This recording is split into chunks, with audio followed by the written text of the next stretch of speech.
आज का हमारा टॉपिक है खलीफाओं का शासन विस्तार। ये 11वीं कक्षा के इतिहास के भाग 4 इस्लाम का उदय और विस्तार से लिया गया है। चलिए इसी पर चर्चा करते हैं। चर्चा करने से पहले मैं चाहता हूं कि अगर आप मेरे चैनल को अभी तक सब्सक्राइब नहीं किया है तो सब्सक्राइब करें। चलिए वीडियो को स्टार्ट करते हैं। सन 632 में पैगंबर मोहम्मद के देहांत के बाद कोई भी व्यक्ति वैध रूप से इस्लाम का अगला पैगंबर होने का दावा नहीं कर सकता था। इसके परिणाम स्वरूप उनकी राजनीतिक सत्ता उत्तराधिकार के किसी स्थापित सिद्धांत के अभाव में उस्मा को अंतरित कर दी गई। इससे नवचारों के लिए अवसर उत्पन्न हुए, लेकिन इससे मुसलमानों में गहरे मतभेद भी हो गए। सबसे बड़ा नव परिवर्तन यह हुआ कि खिलाफत की संस्था का निर्माण हुआ, जिसमें समुदाय का नेता अमीर अल मोमिनीन पैगंबर का प्रतिनिधि खलीफा बन गया।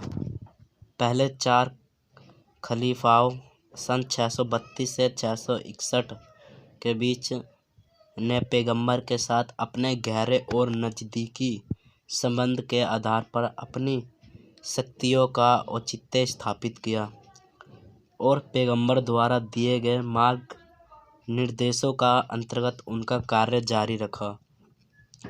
खिलाफत के 2 प्रमुख उद्देश्य थे। एक तो कबीलों पर नियंत्रण करना, जिससे मिलकर उम्मा के गठन का हुआ था, और दूसरा राज्य के लिए संसाधन जुटाना।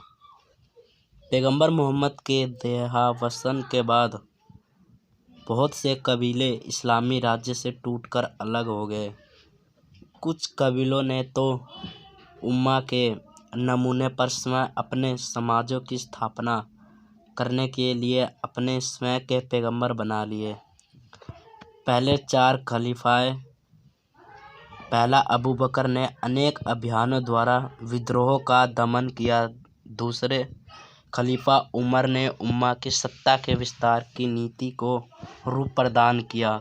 खलीफा जानता था कि उम्मा को व्यापार और करों से होने वाली मामूली आय के बल पर नहीं चलाया जा सकता।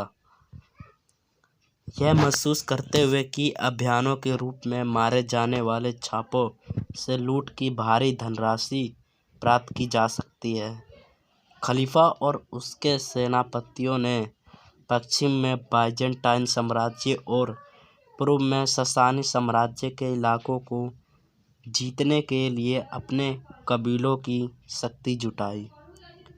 बाइजेंटाइन और ससानी साम्राज्य जब अपनी शक्ति के सर्वोच्च शिखर पर थे तो वे विशाल क्षेत्रों पर शासन करते थे और अरब में अपने राजनीतिक और वाणिज्यिक हितों को आगे बढ़ाने के लिए उनके पास बड़ी मात्रा में संसाधन थे।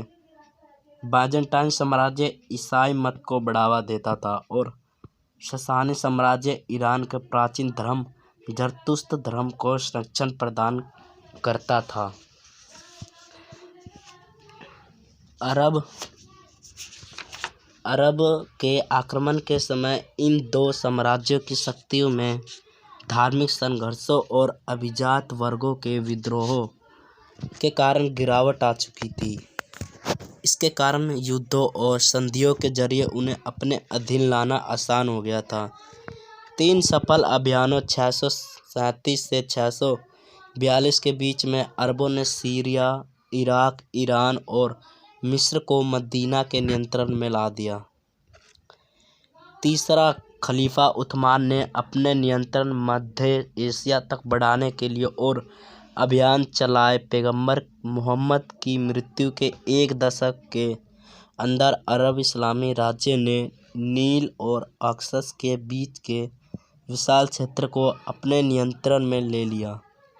ये इलाके आज तक मुस्लिम शासन के अंतर्गत है। जीते गए सभी प्रांतों में खलीफाओं ने नया प्रशासनिक ढांचा लागू किया, जिनके अध्यक्ष गवर्नर, आमिर और कबीलों के मुखिया अशरफ थे।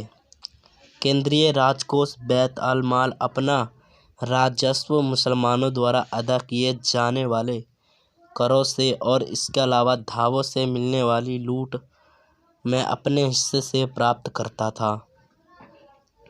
खलीफा के सैनिक, जिनमें अधिकतर बेदुइन थे, रेगिस्तान के किनारों पर बसे शहरों जैसे कूफा और बसरा में शिविरों में रहते थे ताकि वे अपने प्राकृतिक आवास स्थलों के निकट और खलीफा की कमान के अंतर्गत बने रहे। शासक वर्ग और सैनिकों को लूट में हिस्सा मिलता था और मासिक अदायगियाँ प्राप्त होती थी। गैर मुस्लिम लोगों द्वारा करों को अदा करने पर उनका संपत्ति और धार्मिक कार्यों को संपन्न करने का अधिकार बना रहता था। यहूदी और ईसाई राज्य के संरक्षित लोग घोषित किए गए और अपने सामुदायिक कार्यों को करने के लिए उन्हें काफ़ी अधिक स्वायत्तता दी गई थी। राजनीतिक विस्तार और एकीकरण का कार्य अरब कबीले सरलता से नहीं कर पाए। राज क्षेत्र के विस्तार से संसाधनों और पदों के वितरण के बारे में पैदा हुए झगड़े उम्मा की एकता के लिए खतरा बन गया। प्रारंभिक इस्लामी राज्य के शासन में मक्का के कुरैश लोगों का ही बोलबाला था।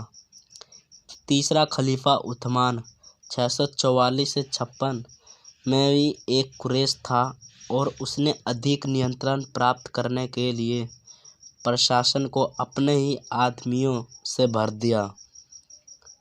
उसमें राज्य का मक्काई स्वरूप और अधिक जोरदार हो गया। परिणाम स्वरूप अन्य कबीलों के साथ झगड़े पैदा हो गए।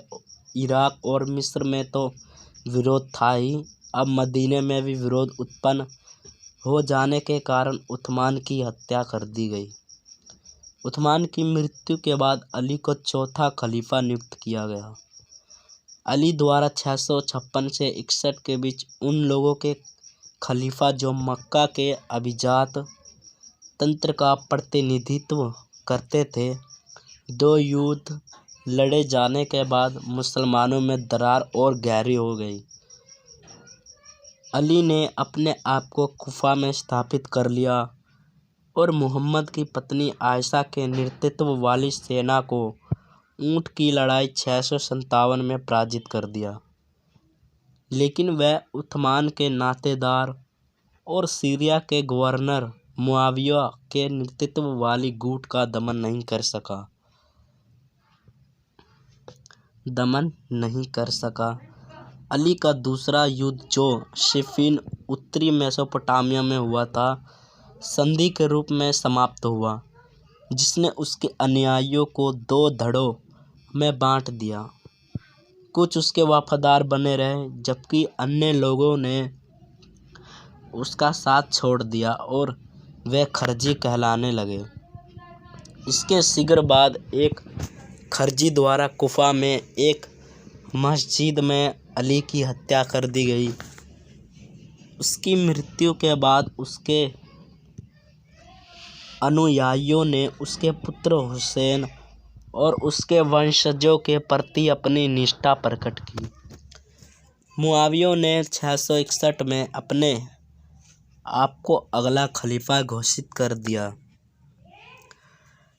और उम्मयद वंश की स्थापना की, जो 750 तक चलता रहा।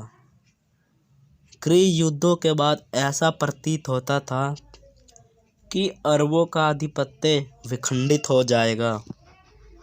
इस बात के भी संकेत थे कि कबायली विजेता अपने अधीनस्थ लोगों की परिष्कृत संस्कृति को अपना रहे थे। कुरैश कबीलों के एक समृद्ध वंश उम्मयद के अधीन सिद्धिकरण का दूसरा दौर आया।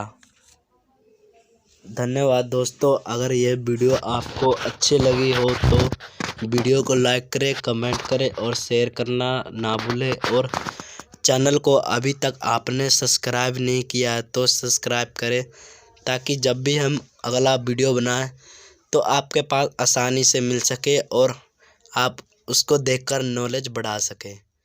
धन्यवाद। जय हिंद।